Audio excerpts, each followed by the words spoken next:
I'm using, in this case, a HomeKit enabled temperature sensor that includes a humidity sensor and a smart outlet to manage internal airflow. So when the temperature inside the enclosure climbs too high, the smart outlet kicks on the fans and then vents the excess heat.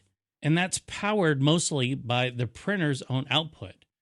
No external heaters, no constant adjustments, just a little bit of automation doing the heavy lifting.